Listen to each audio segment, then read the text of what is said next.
Cool.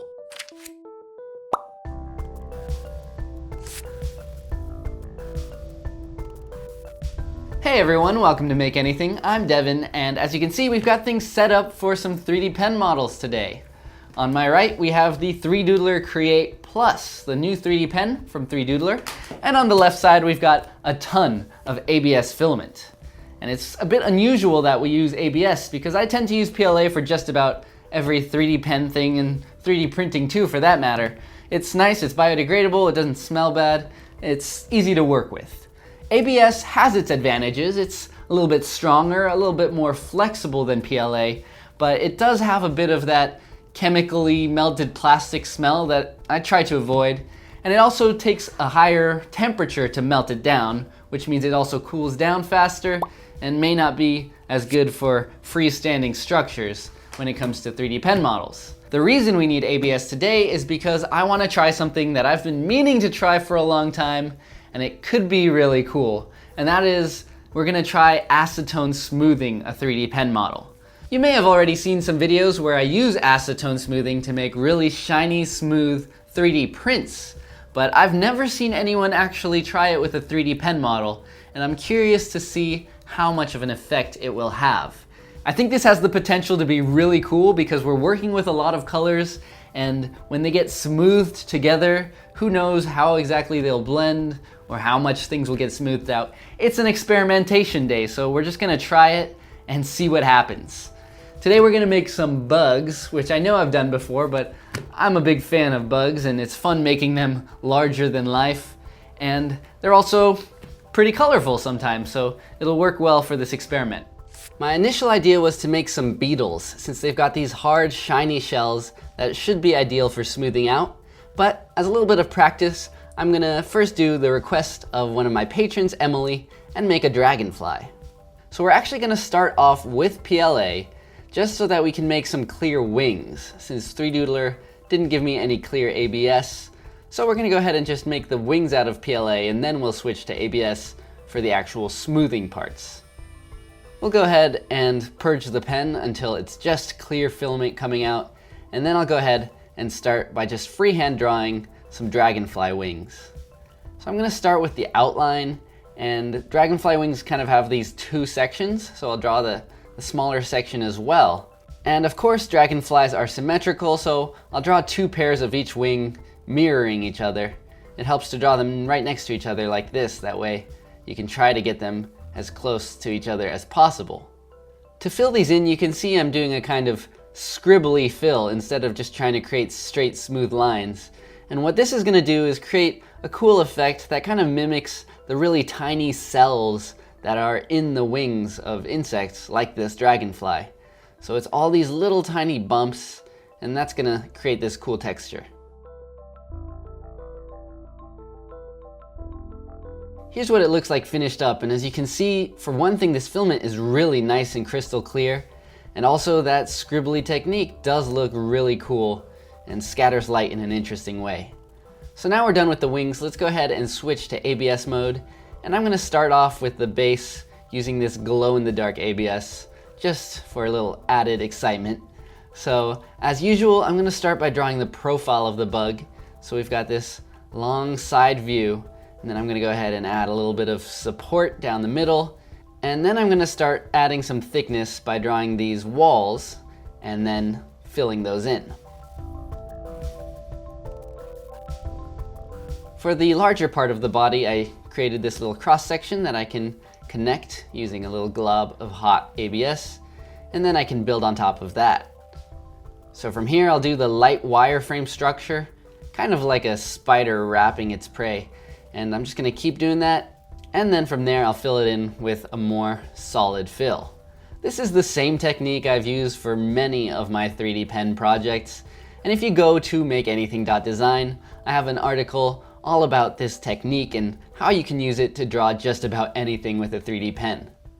So once I've got the base body done, I'm gonna go ahead and start adding colors. So I started with this nice matte blue, and I just did this kind of dot pattern that goes all the way around. As usual, I'm not going for complete accuracy. I'm just trying to be creative and have some fun with it. So As long as my pattern is pretty symmetrical, it should come out looking pretty good and realistic enough. We're definitely not going for full realism here, just something cool.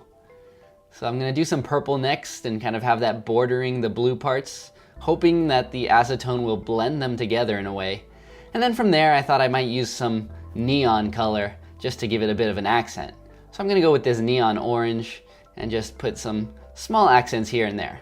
You gotta be careful not to overdo it with these accent colors. There we go. That's a pretty cool looking pattern, so I'm happy with that.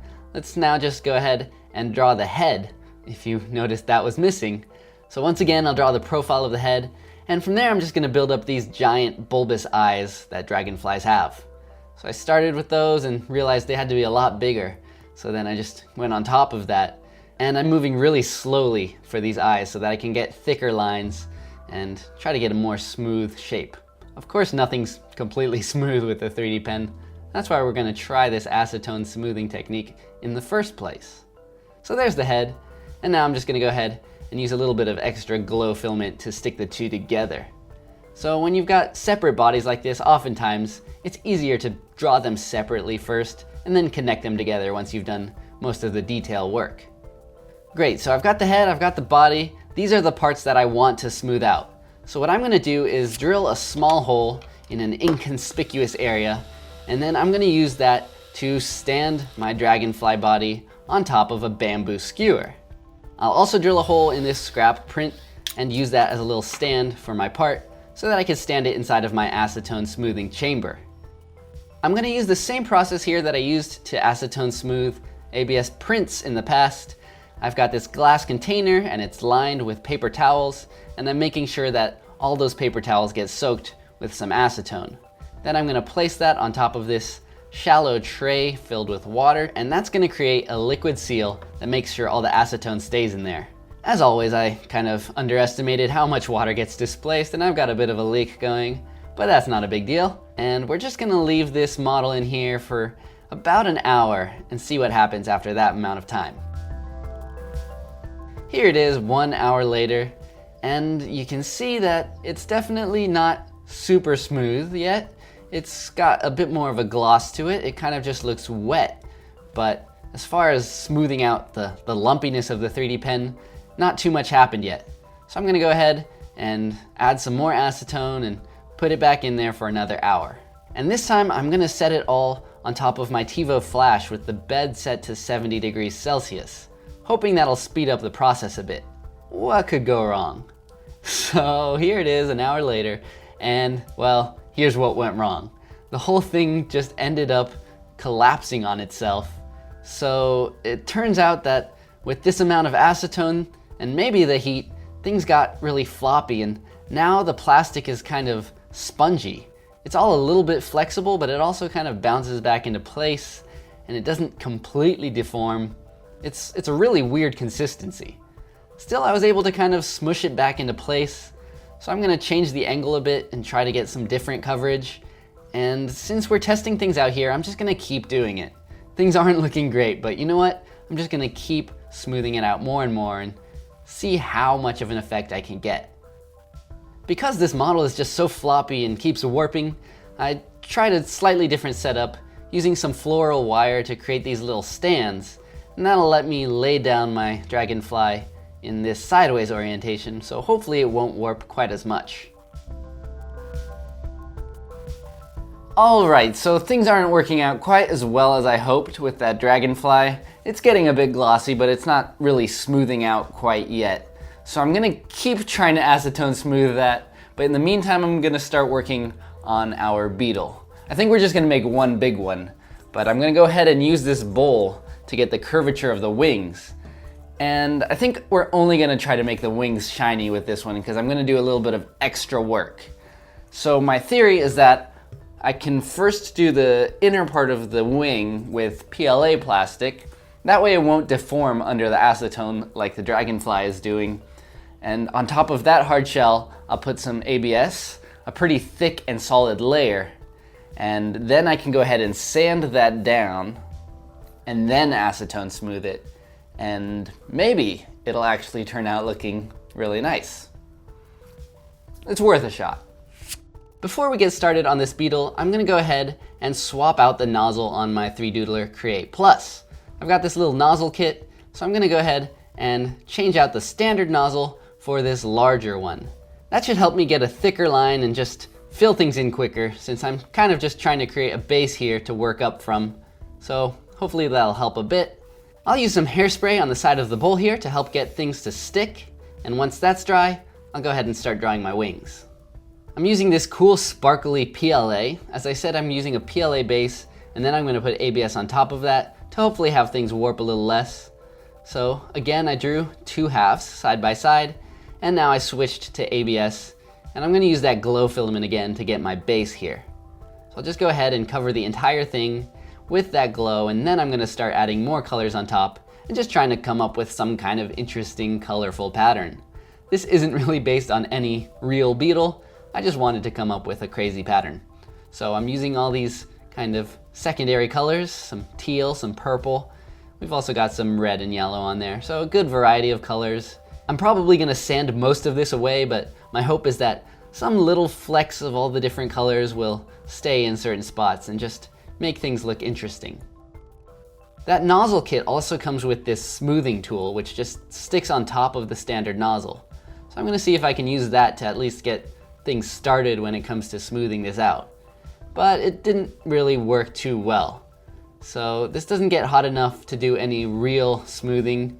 It seems like it's more for small areas, maybe for blending some sections together when you stick two parts together. But in terms of smoothing a whole area like this wing, it's not really the right tool. I'll do a little bit more scribbling on top with this glow-in-the-dark filament, so maybe we get some tiny glow-in-the-dark flecks at the end of all of this. But let's go back to the acetone chamber and see how our dragonfly is doing.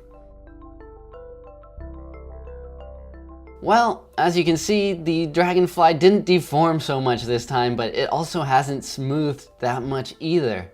So it looks like we're not gonna get that super smooth, shiny effect that I wanted. But it is pretty interesting that it gets to this kind of spongy consistency, and that might be useful in some cases where you wanna kind of move things around. Anyways, at this point the dragonfly has undergone 4 or 5 hours in the acetone chamber, so I'm gonna call it quits on that and go ahead and move on to the wings. Like I said, I am gonna sand these wings down before really smoothing them out, but I thought I might do 1 hour inside the acetone chamber before sanding, just to start the smoothing process. While that's smoothing, why don't we go ahead and finish off the dragonfly.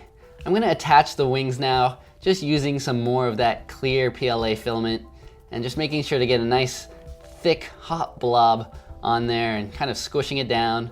And I'm gonna do it on the top and bottom of the wing to make sure I have a nice good connection. We are connecting ABS to PLA here, which isn't ideal, but it still worked just fine. So there we go, I'll hold it in place for a bit, and then I'll do the other wings as well, the same way. Before attaching the bottom pair of wings, I did a little bit of modification since I noticed that dragonfly wings have this kind of notch shape at the connection point. So I just cut that away with the clippers and kind of tidied it up with the pen again, and then I went ahead and stuck it on. Next up, of course, we're still missing the legs, so I'm gonna draw those out really quickly, just flat on this 3D Mate mat. I'll draw those out, all of them at once, and then I'm gonna go ahead and stick them onto the body.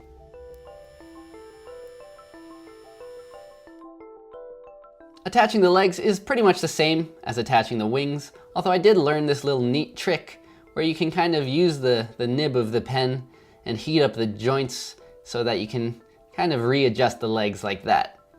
It was a nice little trick. Once I had all the wings and legs on there, the body of the dragonfly looked a little bit stumpy in proportion, so I decided to add some length onto the end of the tail.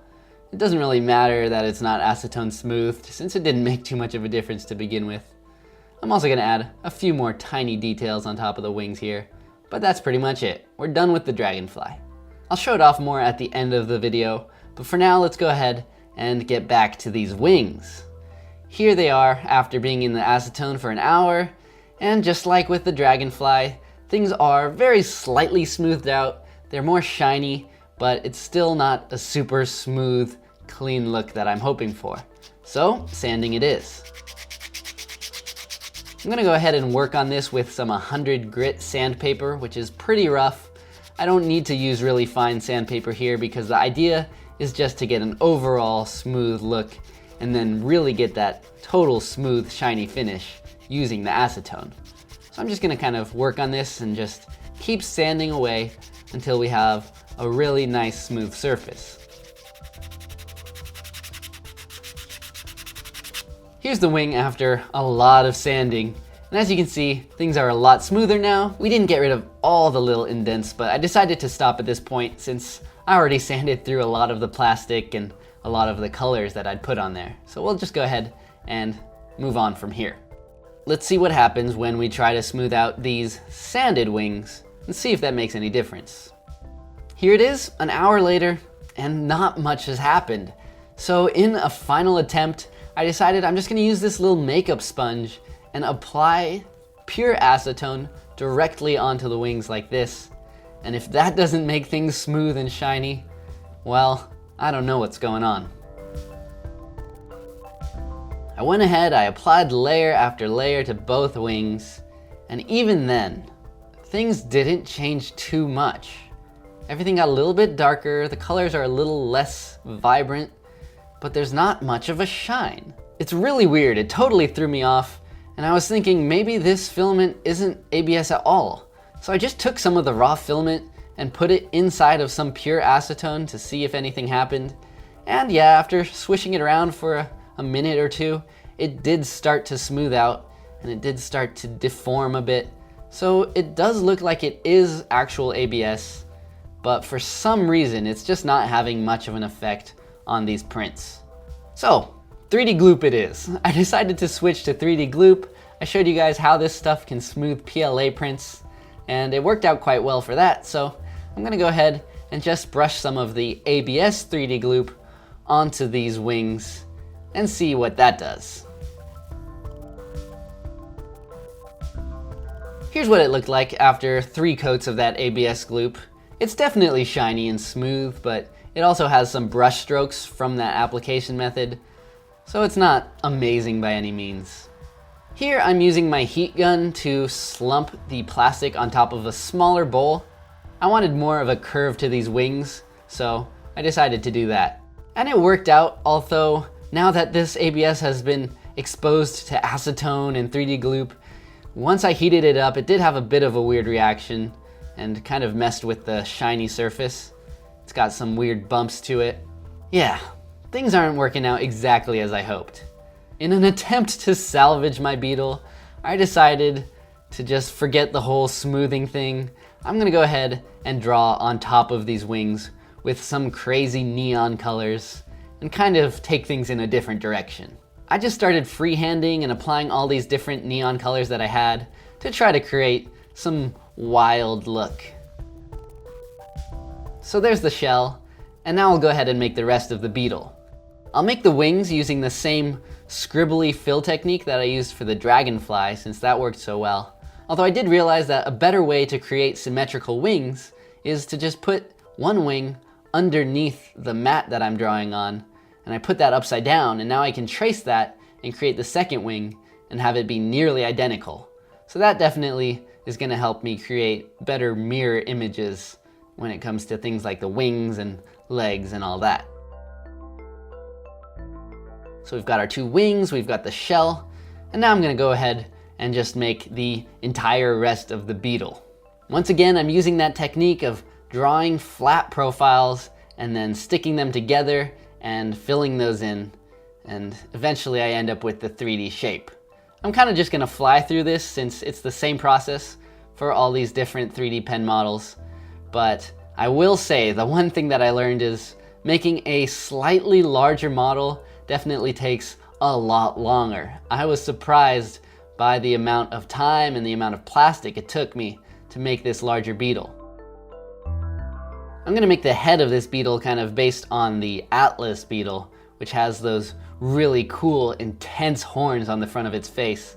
So even though it's kind of a made-up beetle, considering that it's all neon and whatnot, I'm definitely taking cues from nature.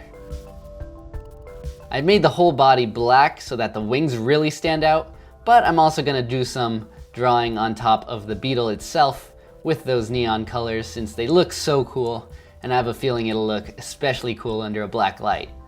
So I just went ahead and I was just making these really cool patterns that I came up with on the spot. I wasn't thinking things out too much. You know, it's a made-up creature, so it's hard to go wrong. You can kind of just play around and do whatever you want.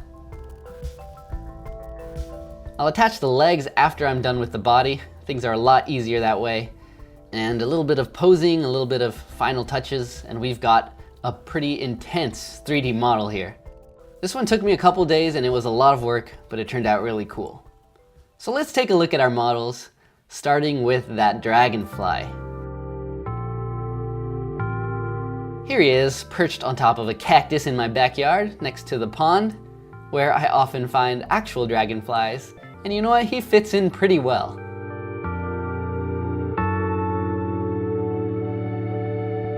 Also, remember we used glow-in-the-dark filament for the base of this dragonfly, so if I use this UV flashlight, we can get a really strong and awesome effect from this in the dark. So even though that acetone smoothing didn't really work out, we still got a really cool dragonfly, and I think the beetle turned out even more awesome. It's got this really cool pose with the wings out, ready to fly, and just those neon details look super cool. While this model doesn't have as much glow-in-the-dark filament, it still does have a lot of neon colors that react under a black light, and the effect is super impressive.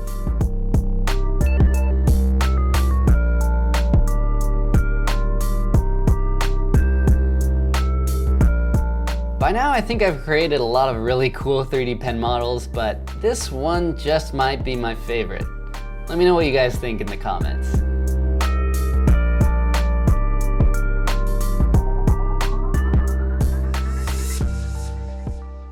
Alright guys, so that concludes the experiments for this week. As it turns out, acetone smoothing 3D pen models doesn't work as great as we might have hoped. Sure, it made the dragonfly a little shinier, a little bit smoother, but it definitely took away some of the vibrance in the colors, and overall it didn't really seem to add anything, and it wasn't really worth the effort. Then I went ahead and did the beetle wings, sanding them down and already making them very smooth, but the acetone still had almost no effect. So yeah, I definitely wouldn't recommend acetone smoothing 3D pen models. Some people might want to call this a failure because we didn't get the results we were hoping for at the start of this project, but I definitely learned a lot from this, and I also got two really cool models that I'm definitely glad that I worked on. So I wouldn't call it a failure. Every learning experience is a success in my book. And you know what? I'm tempted to try some different techniques going forward, seeing if there are better ways of smoothing your 3D prints and 3D pen models. If you guys have any ideas, let me know in the comments. If you have ideas for other pen projects, I'm always happy to hear you out. The 3Doodler Create was definitely fun to work with. So far, I can't see a huge difference between this and the original Create, but both of them are great pens. And this one promises to jam less, so I'm definitely gonna put it through some more torturous tests moving forward. But if you wanna get yourself the 3Doodler Create Plus, I'll put a link in the description so you guys can support me with that affiliate link if you so desire. All right, so I guess we can call this an ongoing experiment, but that's it for this video. So I'll see you in the next one. Until then, I'm Devin. This is Make Anything. Don't forget to stay inspired.